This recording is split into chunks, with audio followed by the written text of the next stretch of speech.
Hello viewer, कैसे हैं आप। आज हम बात करेंगे ये जो शुगर के पेशेंट हैं इनको अपने पाँव की कितनी हिफाजत करनी चाहिए। माहिरीन के मुताबिक जो शुगर के पेशेंट्स हैं वो अपने पाँव की ठीक उस तरह की यानी कि इनकी हिफाजत करनी चाहिए जिस तरह वो अपने चेहरे की करते हैं। इसकी वजह क्या है?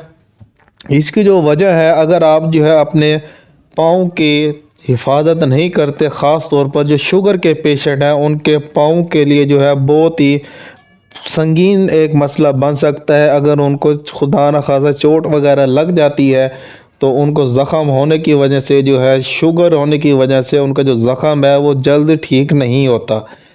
तो बाज़ औक़ात ऐसा भी देखा गया है कि शुगर पेशेंट जो है, अगर उनको पाँव का कोई ज़ख़म हो जाता है तो वो जो है काटना पड़ता है।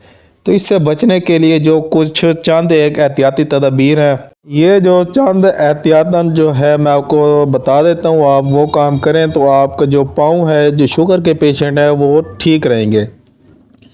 अगर आप जो है जो शुगर पेशेंट हैं तो आपको चाहिए कि आपने जो है दिन में 2 से 3 मरतबा अपने पाँवों को अच्छी तरह धोना है, ऊपर से और तलवों से, और उन्हें चेक करते रहना है।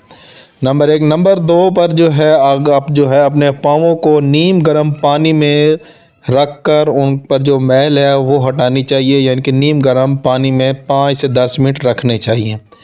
तीसरे नंबर पर मैं आपको बताऊं, अगर आपने जो है जूता लेना है तो वो अपने साइज से 1 नंबर ज़्यादा लें, ताकि जो है आपको जूते की वजह से आपके पाँव को चोट ना लगे। ये जो चंद एक एहतियाती तदबीर जो मैंने आपको बताई हैं, इस पर अमल करें। अगर आपको कोई भी बात समझ नहीं आई तो मुझे कमेंट लाजमी करें। मिलते हैं अगली वीडियो में, अब तक के लिए हमें इजाज़त दें। अपना और अपनी सेहत का ख्याल रखें। अल्लाह हाफिज़।